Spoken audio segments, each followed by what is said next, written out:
Welcome to the Wedding Songs Podcast, featuring newly released songs you need to know and the tried and true classics. Get song ideas from the time guests arrive until the last dance of the reception.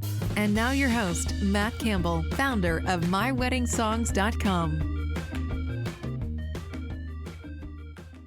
Welcome, everybody, to the Wedding Songs Podcast. I am Matt Campbell. Today, we're going to be talking about officiants and music during the wedding ceremony. To help me out today, I have Maria Romano from True Love Knots, based here in Las Vegas. Welcome to the show, Maria. Thank you so much, Matt. I am so excited to be here with you and your listeners. And I want to tell you something. I professionally crush on you because you are the epitome of professionalism. Just a shout out to you. Thank you. And I love your passion and your energy for your couples. And that's why I'm having you on the show today. Thank you. Well, you know what? We do need that passion and energy when you think about it. It's a special day in their life. I'm going to start off with the question I always start off with every guest on the show is, can you tell everybody a little bit about your most memorable wedding moment? I was thinking about what is my most memorable wedding moment, because I get asked that a lot and I have several, but I have to share with you one wedding moment that really stuck out is I had two women that I married over at Chapel of Flowers. I think it was about a year ago, when they opened up the UK coming back into the United States, and they waited to get married. These two women met on a website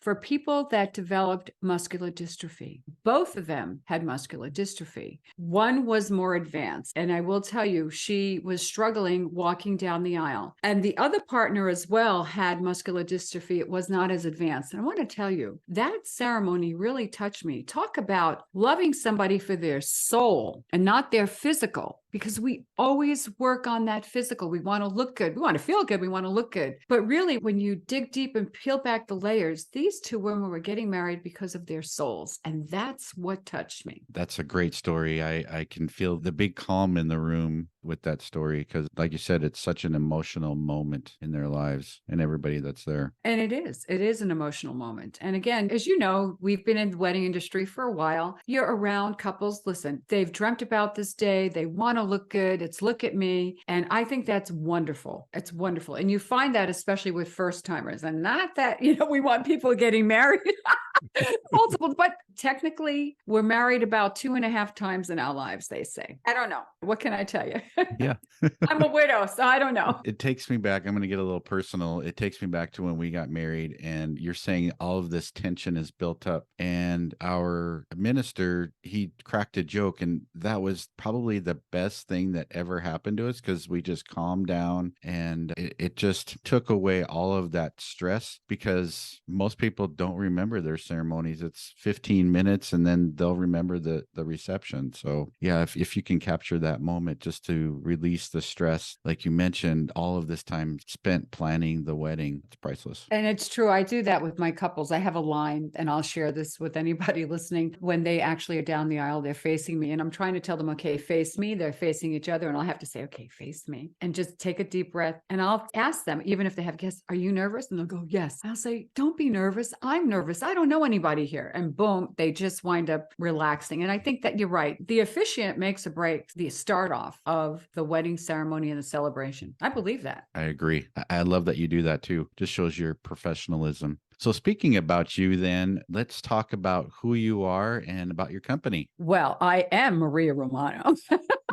Transplant from the Bronx, New York. I moved out to Las Vegas in 1976. And most people don't know, Matt, I was in the rent-a-car industry for many years. That's how I met my late husband, Frank, and we opened up a car rental company. I actually was one of the first woman-owned businesses that was awarded a contract in one of the largest airports in the country, which was McCarran. Then we wound up selling. And as you know, I'm a widow. My husband passed away in 2012. And I decided that in 2010, when we sold our business, I needed to do something. And I went to a wedding ceremony and I became a wedding officiant because I saw one of my friends get married and it was a woman. And I said, I can do that. Well, let me tell you, that's easier said than done. It was hard. There wasn't anybody out there that was willing to take me under their wings here in Las Vegas. We're going back, 12, 13 years ago. And people weren't as kind because, it's a big business here in Vegas. You know that. And everybody takes their business and they guard it and keep it under their vest. So they don't want anyone new coming in. So I pounded the pavement for many years on the Strip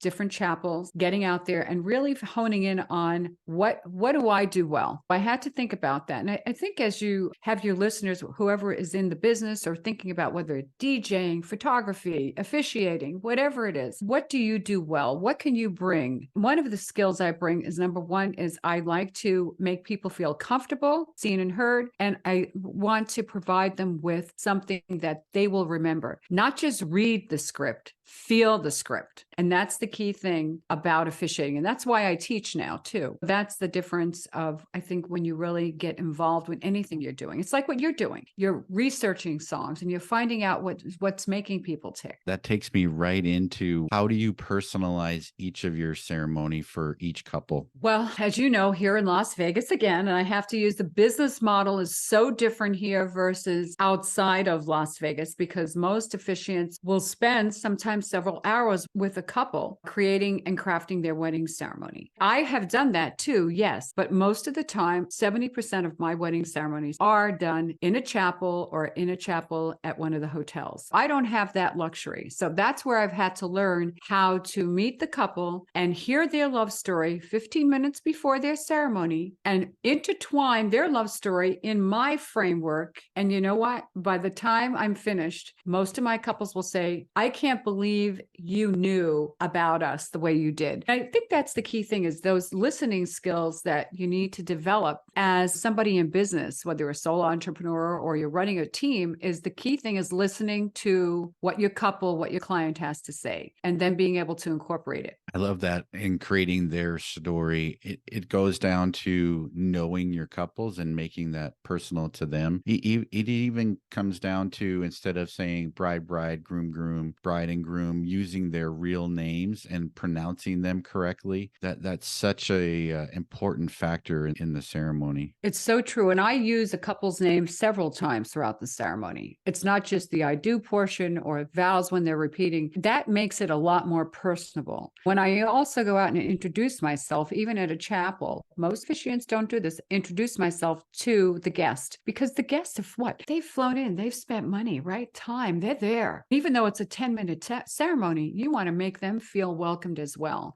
and part of it. I think that is, you're right. That's the key thing. That's what's going to set any officiant apart. I love it. Great tips. In your opinion, are there particular moments of a ceremony you would recommend for couples to play music? Well, okay. Now, as an officiant, I think music is beautiful. Music sets the tone, especially when you have the bridal party walking down. However, now this is where anybody that is running a sound booth, let's say in a chapel, and playing music, right? Funneling it through the speakers, or you have a live music or a DJ, and I work with all three, so I'm familiar with it, is there's a moment when, as soon as the bride might be presented, that music needs to fade out, because it's very awkward standing there waiting for that videographer to maybe fade out the music, the DJ, whoever it is that's running the music, okay, to do that, because that beginning is the most important part of the ceremony. Your tone, your cadence, and how you're welcoming everybody and welcoming the couple. It's their special day. So that's one area, fade out right away. And then I started thinking, one of the things that some people think they want to hear music during the vow portion, what if their voices are low?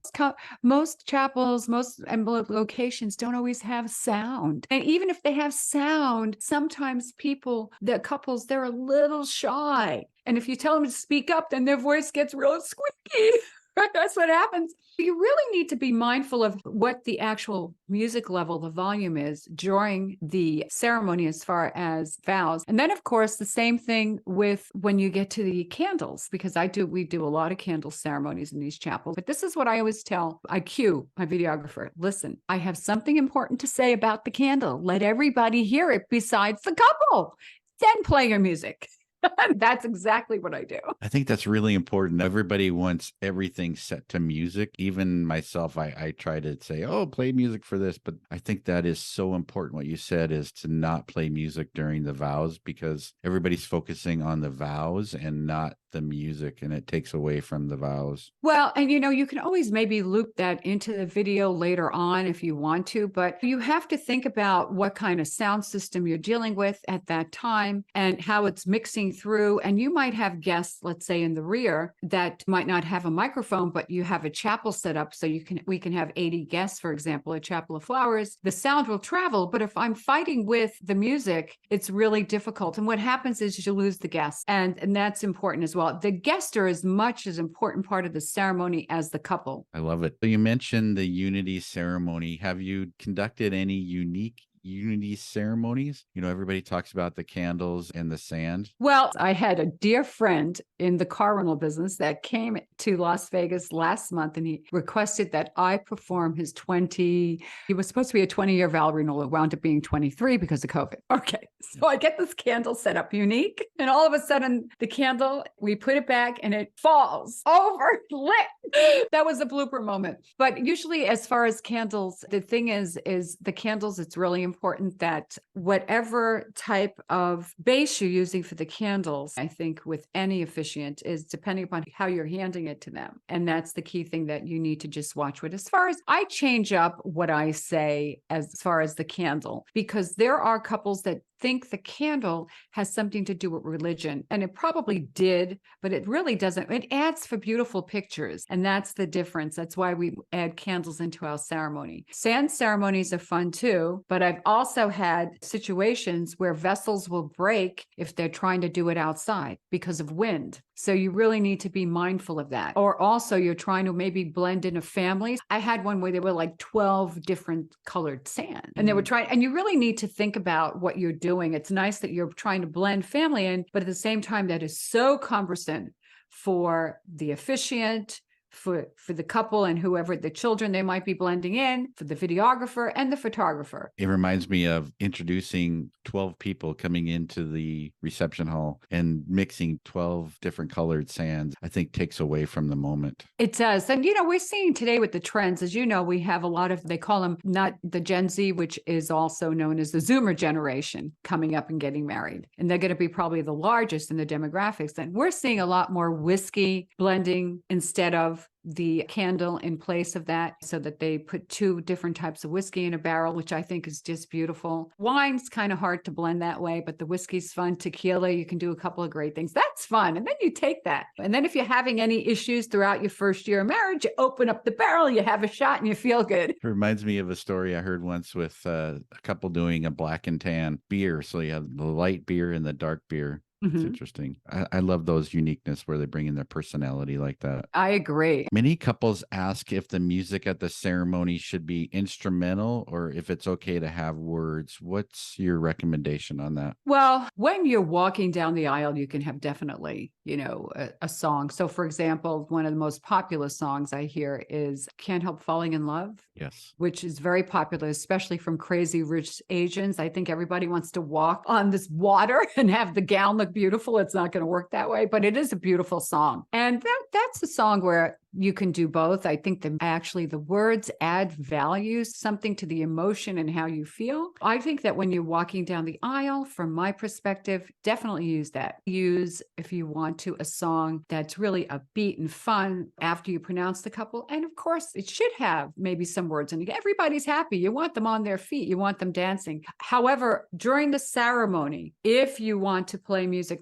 really, when you think about it, think about that it should be maybe instrumental. So if you have a favorite song, most of the time you can find the instrumental version of that. One of the best songs that I have found, of course, because we do so many ceremonies here, there's a song that's blended. It's Perfect and Can't Help Falling in Love. I don't know if you've heard that. Have you heard that one by, is it Jimmy? It sounds like Stampy or Stampede. And he takes songs and he puts those melodies together. And I love that. So if you have two songs you like, this might be the guy to blend it for you. I haven't heard that. You can't find somebody that's done it, then I know a lot of DJs can do that as well. And also, there's a lot of couples, the trend we're seeing a lot, I've seen a few, where they will have a song written for them. There's those websites that you can share a little bit about, and then that is written. You can have somebody sing it. You can sing it yourself. You can record it. And of course, utilize that in the ceremony. We might start to see those trends popping up more, especially with these Zoomer generation. Even one step further than that, I actually wrote an article about this where exactly what you're saying. You have Songfinch and Song Glorious, who was on Shark Tank.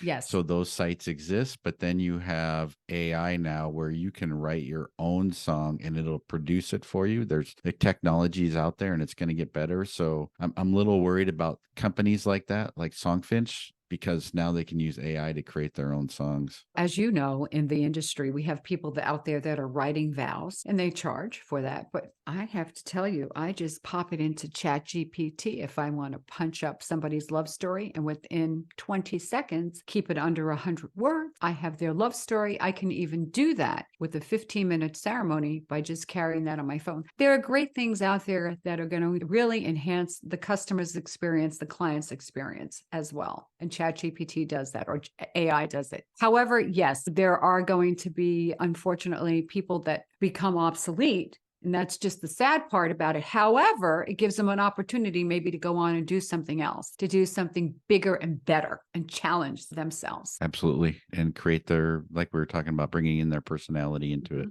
Are you hearing any particular songs that are popular for couples walking down the aisle besides Can't Help Falling in Love? Well, a couple of forevers is one of them, is definitely one that I hear a lot. Marry Me. Also, Fall for You is one that I love too. And when a couple really takes the time to add in those, processional songs for the bridal party, because sometimes you'll have one for the groom, one for the bridal party, and then of course one for a second partner or bride. And that really makes a big, big difference as far as I'm concerned. Taking the time, Marry Me is one that I hear a lot. So there isn't anything the best one I heard, I think the groom had to be a little narcissistic.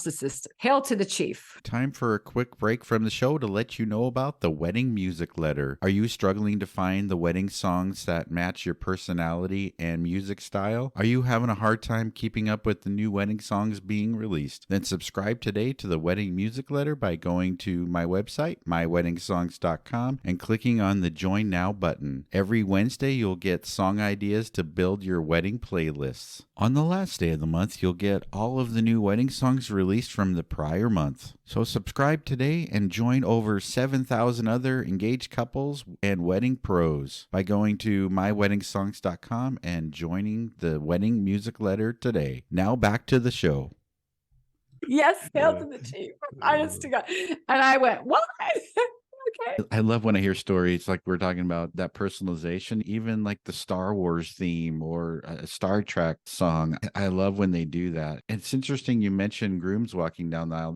That hasn't been popular very long for grooms to have their own song. And I love that has brought into today's weddings. Well, and that's important too. And also it makes a difference when you are dealing with same gender, because you want them to both have their moment, and they might be coming in separately. So if you have two women or two men, and the only time it gets I call it a little funky and askew, is you need to determine who's the lead. And if you're standing for maybe one partner number two who's coming in second, as opposed to partner number one, because you can't have everyone stand when one partner walks in, and then what happens when their whole bridal party walks in, and then of course second partner walks in. So that one I kind of leave. I say, okay, let's leave it, because it looks funny, people up and down or people standing the whole time, because it takes away from videographer and the photographer as well. You heard it here. I love the tip, because I agree that would be awkward. What percentage of your weddings would you say are couples selecting traditional music versus modern music? Well, there are a percentage, and I have to tell you that a good 40% just will stick with your processional, your traditional processional and recessional music, whatever the venue is offering at that time. The canon in D, as you know, Here Comes the Bride, the bridal march. And sometimes it's only because some couples have so much they're dealing with, trying to put together a wedding ceremony, or it's the last minute and they don't really have the time to think about it. Again, you don't want to put more pressure on them. You don't want to say, hey, you sure you don't want us to find a song? They're there to get married. They can dance to a song later on. I don't want to put any more pressure on them. And the wedding ceremony, with or without traditional music, isn't going to make or break it. I agree. Music is just the accent, and music is not important to some couples too. They don't. Yeah. No, you're right. It's not important to them. And really, I like to say, save the fabulous music for when you have your reception with maybe a DJ, or maybe you have live music, whatever you choose. Although, again, we are seeing some more couples that are adding in live music, like a guitarist, maybe somebody that's playing the keyboard, because they like that touch. But again, I have to tell you, you're bringing in that live music during the ceremony, and it really sometimes does not pay. It's a 10-minute ceremony, and they're only there maybe for that. If they're staying or going later on to reception, that's a different story. That's a great point. I always think of string quartets as people arrive for the prelude, but not during the actual ceremony. And then you never see them again because they're not going to be at the reception. Well, I have to tell you, at the Venetian, I also work out of there, probably one of the top chapels in the city. And they have a beautiful violinist that they offer that comes with their package. And I will tell you, a violinist is beautiful because the way they play, and they can also play in a way where it's background music and it's not interfering with the actual sound as well. That's the exception, I will say. Even guitar. Then you can bring your own uniqueness to it. When my nephew got married, I'm like, I know this song. This is Beauty and the Beast. It was the harpist playing Beauty and the Beast. Oh, harp is beautiful. Is the unity ceremony popular at your weddings? What percentage would you say that the unity ceremony happens? About 90%. Okay. 90% of the time. And that's 10% is where we get to see things that are a little different. That's too bad that it's only 10%. Well, when the Zoomers, like you said, pop up, hopefully that uniqueness and the experience that they want, we'll have more unique ceremonies anyway. The cord ceremony also is one that I'm getting to see more of, where they have the 3 strands, and that's important. Then, of course, you have the jumping of the broom and the lasso ceremony, the coins. So it just depends culturally too. Absolutely. What tips would you give to couples that are hiring an officiant? Well, one size does not fit all. Okay. We'd like to think so, that we can fit into something, right, that might not be made for us. And really, one size doesn't fit all when you're out there looking for an officiant. And that seems to be on the bottom of the list when couples are looking to get married. And that should be somewhere right there with your photographer, your videographer, your venue. And the reason for that is your officiant sets the tone and the trajectory for your special day. You're spending a lot of money for that day, right? People might be coming in or traveling to see you. There's a lot of time involved. And to think about, well, it doesn't matter. Maybe Uncle Harry can marry me, right? Or I'll just go find somebody that's a mobile minister. And that's great. There's nothing wrong with choosing that. But you want to make sure whoever's officiating understands that this also, part of this, you're creating memories. And in order for you to have those memories, video-wise, right? Photography-wise, if an officiant doesn't get it right, there are no do-overs. We say that in the business. You can't, if you do something wrong, if you forget something, you omit something, that could make or break how a couple feels. And that's the difference. Think about that. And also the shot, you want somebody that's professional enough that knows not to interfere with the rest of the wedding team there that you've spent a lot of money on your special day to get great pictures, to get great video. That's important as well. One side note, I was thinking about that when you were talking about Vegas weddings and officiants. Are the chapels picking who the officiants are at their location? Kind of like a photographer or a DJ? Well, one of the chapels I work out of, we have to audition.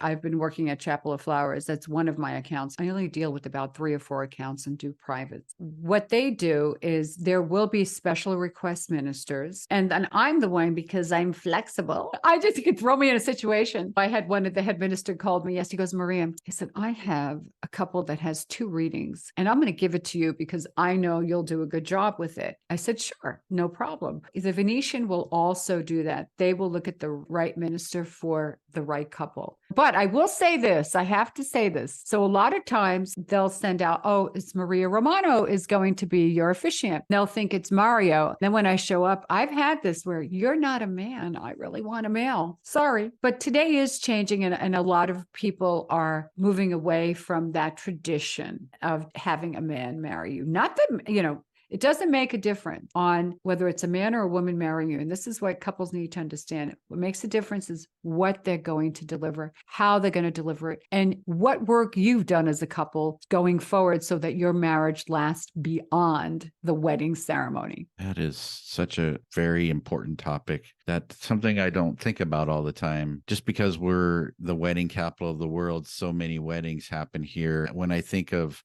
minister, that's what I wanted to say, that a lot of the words are interchangeable: the officiant, the preacher, the pastor, the minister, where some of those words you think of getting married at a church, but we have so many chapels out here. A lot of people refer to us as celebrants. Sometimes they don't want to use the word God. They don't want to necessarily hear you're a reverend. Technically, I'm a reverend. That's the title that they gave me years ago when we got licensed here. We had to be affiliated with the religion. Now it's changed because not everybody wants somebody that is affiliated with the religious organization, and that's their choice. Have you worked with other religious figures at ceremonies? Yes, I have. I have shared, for example, I've had priests come in that will do the blessing. So they'll do the blessing, and then, of course, I will do the rest of the ceremony. So I call them the officiant of honor. That we give them that title. Great. Before we close out, I have to ask you, I remember a conversation we had, and you were marrying a couple flying or taking a helicopter down to the Grand Canyon, and you were saying something about you have to be careful when you pronounce them married. Technically, you're landing in a different state. So can you at least describe that? Yes. I work with Maverick Helicopters. That is one of my accounts. And I love those wedding ceremonies. We fly to the Grand Canyon. That's one of the routes. You can either go to Valley of Fire, which of course is still in Nevada, and of course over the Strip or Red Rock. So when we go to the Grand Canyon, we perform the ceremony. However, either on the way back or before we leave, I will pronounce the couple in Las Vegas. Then that's the difference, so that we make it legal. Now, some people might forget, but I really try to keep it legal that way. And I like to do it in the helicopter. And the reason I like to do it in the helicopter, it's recorded. God forbid,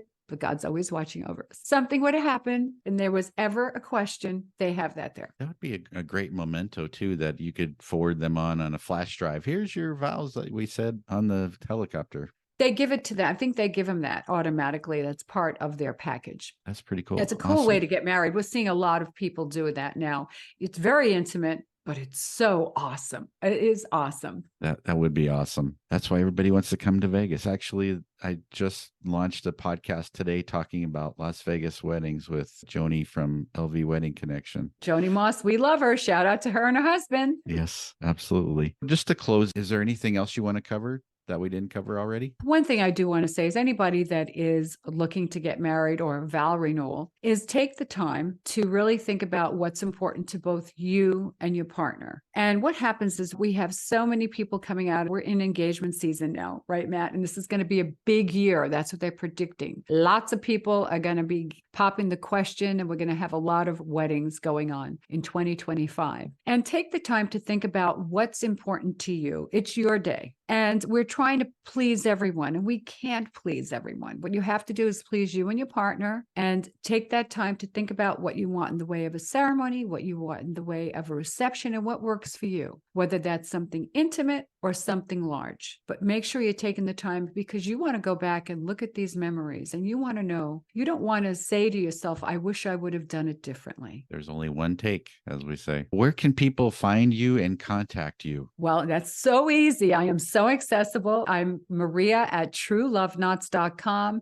It's TRUELOVE, and then it's KNOTS.com. Everywhere on social media, you can find me. As a matter of fact, you can even call me if you go to my website, set up an appointment. If you have any questions, you know what? I would just love to be able to guide people in the right direction. Awesome. Thanks, Maria, for being on the show. It's been a pleasure having you on here and having your knowledge. Everybody, please stay tuned for our next episode, and I interview another wedding pro. Thanks for listening and have a great day. Thank you for listening to the Wedding Songs Podcast. Never miss a future episode. Subscribe today to our podcast. Follow us on Facebook at My Wedding Songs and send us a message about playlists you would like covered.